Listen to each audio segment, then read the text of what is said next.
آج سے تقریباً 1 صدی قبل اس امت پر بے یقینی کی کیفیت کو مسلط کیا گیا، اور ہمارے نفسیات کے ماہرین کہتے ہیں کہ یہ بچوں کے ساتھ بھی نہ کریں، کہ بچوں کو کہیں تم کچھ نہیں کر سکتے۔ جب آپ بچوں کو طعنہ دیتے ہیں تو وہ واقعی کچھ نہیں کر پاتے۔ تو اس لیے امت کو بے یقینی میں مبتلا کرنے کے لیے مغرب کی برتری کو ثابت کیا گیا، جگہ جگہ 2 نمبر دانشور بٹھا دیے، حتیٰ کہ ہماری عصری دانشگاہوں کے اندر فرنگی روحوں کے بے حس ڈھانچے مشرقیت کو گالی دینے لگے اور مغربیت کے قصیدے پڑھنے لگے، ان کی تہذیب اور تمدن کے گن گانے لگے اور اپنی تہذیب کو ڈیگریڈ کرنے لگے، اور دنیا کے سامنے یہ بات باور کی کہ یہ ناقابل تسخیر ہیں، ان کا مقابلہ نہیں ہو سکتا۔ یہ بے یقینی اس امت کو توڑ کے رکھ دیا۔ اقبال نے آج سے 100 سال قبل کہا تھا، سنے تہذیب حاضر کے گرفتار، غلامی سے بدتر ہے بے یقینی۔ اور اس امت کی نشأت کو، اس امت کی نہضت کو روکا گیا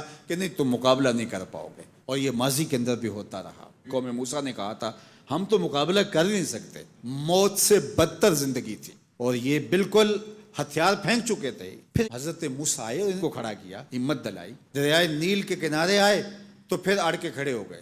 چونکہ 12 قبیلے تھے تو کہنے لگے کہ ہم ایک ہی راستے سے نہیں گزریں گے، دشمن پیچھے چڑھا ہوا ہے اور یہ قوم اڑ کے کھڑی ہو گئی ہے دریائے نیل کے کنارے کہ نہیں ہم ایک سوراخ سے نہیں گزریں گے، ہمارے قبیلے الگ الگ ہیں، لہٰذا ہمارے لیے الگ الگ راستے بناؤ۔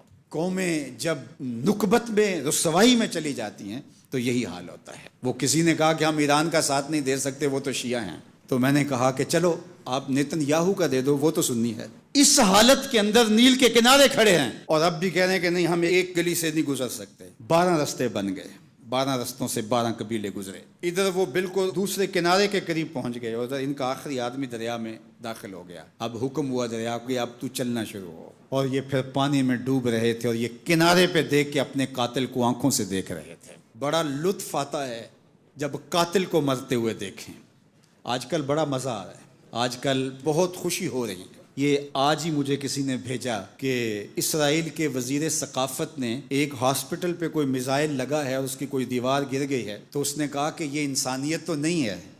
میں نے کہا جب تم نے بچوں کو بھی کھینچ کے نکالا تھا اور آکسیجن کی نالیاں بھی توڑی تھی اور بم برسائے تھے، ان کی رگوں کے اندر بھی سرخ خون دوڑتا تھا، وہ بھی انسان تھے، تم اتنی جلدی بھول گئے؟ تم نے 80,000 لوگوں کو پیس کے رکھ دیا اور آج تمہیں مزہ آیا؟ میاں ابتدائے عشق ہے، روتا ہے کیا؟ آگے آگے دیکھیے ہوتا ہے کیا؟ ابھی تو لطف آئے گا، ابھی تو تمہیں پتہ چلے گا کہ درد کیا ہوتا ہے۔ ابھی 1-2 ماہ قبل آئرن ڈوم کی کہانیاں یہ دانشور ہمیں سنا رہے تھے، وہ کہتے تھے وہاں چڑیا بھی اندر نہیں جا سکتی، لیکن پھر دنیا نے میزائل جاتے دیکھے، کیسا خوف زدہ کیا ہوا تھا۔ نہیں ناقابل تسخیر ہے، اس کا مقابلہ نہیں ہو سکتا۔ وہ آسمان سے اترے ہیں، کیوں ان کا مقابلہ نہیں ہو سکتا؟ خدا چاہے تو ممولے سے شہباز کو لڑا دے، وہ تو ابابیلوں سے ہاتھی مروا دیتا ہے۔ تو اللہ جل شانہ کمزور نہیں ہوا، اس کی خفیہ تدبیریں ابھی ختم نہیں ہوئیں اور کبھی ختم نہیں ہوں گی۔ تم ایک چال چل رہے ہو اور وہ تمہیں چال میں پھنسا رہا ہے۔ میرے اللہ نے اس امت کے تنے نازک کے اندر زندگی کی لہریں پیدا کر دی ہیں اور ایک تموج پیدا ہو گیا ہے، اگرچہ آج بھی وہ فلسفہ، آج وہ دانشوری کا جعلی غلغلہ موجود ہے، آج بھی مایوسی کے نعرے لگائے جا رہے ہیں۔ 4 دن کی کہانی ہے، اس کے بعد آپ کو ایران کھنڈر بنا دکھائی دے گا، بن جائے کھنڈر، اس سے کوئی فرق نہیں پڑتا۔ جو پیغمبروں نے جنگیں لڑی ہیں اس کے نقصان پیغمبروں نے اٹھائے ہیں، اس سے کیا ہوتا ہے؟ تم کھنڈر کی بات کرتے تھو، کربلا کھنڈر نہیں بنا تھا، لیکن آج جھنڈے حسین کے جھول رہے ہیں، یزید کے تو نہیں جھول رہے۔ تو یہ کھنڈر اسرائیل بننے والا ہے، اسلام کا جھنڈا اونچا ہوگا۔ آل اسلام و یالو ولا یولا علیہ، اسلام سر بلند ہے، سر بلند رہے گا، اور شرق سے لے کر غرب تک جھنڈا میرے حضور کے نام کا لہراتا رہے گا۔ اس لیے ہمیں پوری قوت کے ساتھ ایران کے ساتھ کھڑا ہونا ہوگا۔ یہ ایران کی لڑائی نہیں ہے، یہ امت کی لڑائی ہے۔ یہ ان 80,000 بچوں کا، بوڑھوں کا، جوانوں کا بدلہ لینے کے لیے کھڑی ہوئی ہے امت، جن کو پیس دیا گیا اور ان کے اوپر نوحہ بھی نہیں پڑنے دیا گیا، جن کو بھوک اور پیاس سے تڑپا تڑپا کے مارا گیا۔ آج ان بچوں کا بدلہ لیا جا رہا ہے، جو انہوں نے اذیتیں دی، جو کچوکے دیے۔ اس ممبر پہ بیٹھ کے ہم روتے رہے، ہماری خلوتیں، ہمارے حجرے آنسوں سے بھر گئے۔ ہم تو صدیوں سے روتے آ رہے ہیں جو ہمارے ساتھ ہوا۔ ہم نے اپنے بوڑھے باپ کو روتے ہوئے دیکھا اس امت کے لیے، ہم نے اپنے مشائخ اور اساتذہ کو روتے ہوئے دیکھا۔ یار یہ وقت ہے، کیوں مایوسی پھیلاتے ہو؟ کتاب ملت بیضا کی پھر شیرازہ بندی ہے کہ شاخ ہاشمی کرنے کو ہے پھر برگ و ثمر پیدا، نوا پیرا ہوا ہے بلبل کہ ہو تیرے ترنم سے کبوتر کے تنے نازک میں شاہی کا جگر پیدا۔ انشاءاللہ یہ دن گنے جا چکے ہیں، مغرب سے قیادت مشرق کی جانب منتقل ہونے والی ہے۔ آپ چائنا کے صدر کا بیان پڑھیے، بصیرت اور حکمت سے بھرا ہوا وہ بیان تھا جس نے سینہ ٹھنڈا کر دیا۔ دنیا کی نظروں میں سب کچھ ہے، بس ایک آواز اٹھنی ہے اور دنیا کی نئی صف بندی ہوگی اور مغرب سے مشرق کی جانب قیادت منتقل ہو رہی ہے انشاءاللہ، اور وہ وقت دور بھی نہیں ہے کہ انشاءاللہ اسلام کا جھنڈا پوری دنیا کے اوپر لہرائے گا اور مسلمان سر بلند ہوں گے۔ اور یہ بات ہم عرض کرنا چاہتے ہیں، پوری دنیا بھی اسرائیل کو مان لے، پاکستان کبھی تسلیم نہیں کرے گا انشاءاللہ۔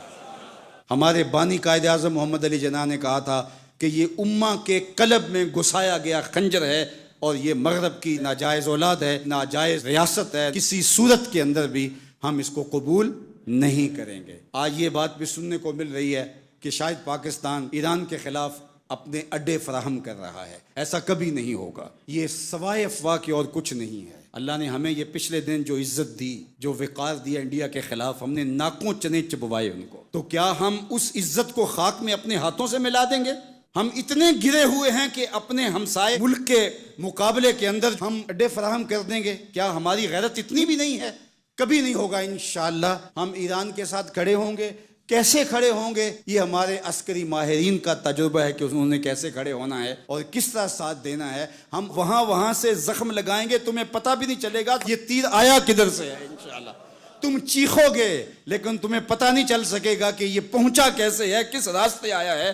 انشاءاللہ اب تمہارے رونے چیخنے کا دور شروع ہوا اور انشاءاللہ بیت المقدس ان قریب ایسے مرحلے میں پہنچے گا کہ ہم یہاں کہہ رہے ہوں گے کہ ہم بیت المقدس کے راستے مدینے جا رہے ہیں۔ انشاءاللہ بیت المقدس آزاد ہوگا اور ہم ایسے حج عمرے کریں گے کہ اللہ کے ایک گھر سے احرام باندھیں گے اور دوسرے گھر میں جا کے عمرہ کر کے اور حج کر کے کھولیں گے انشاءاللہ العزیز۔ وہ وقت جلد یا بدیر آنے والا ہے، چونکہ الحق کو یالو ولا یولا الیہ، حق ہی سر بلند ہوگا، جلد یا بدیر اسلام نے ہی غالب آنا ہے اور انشاءاللہ وہ آ کے رہے گا۔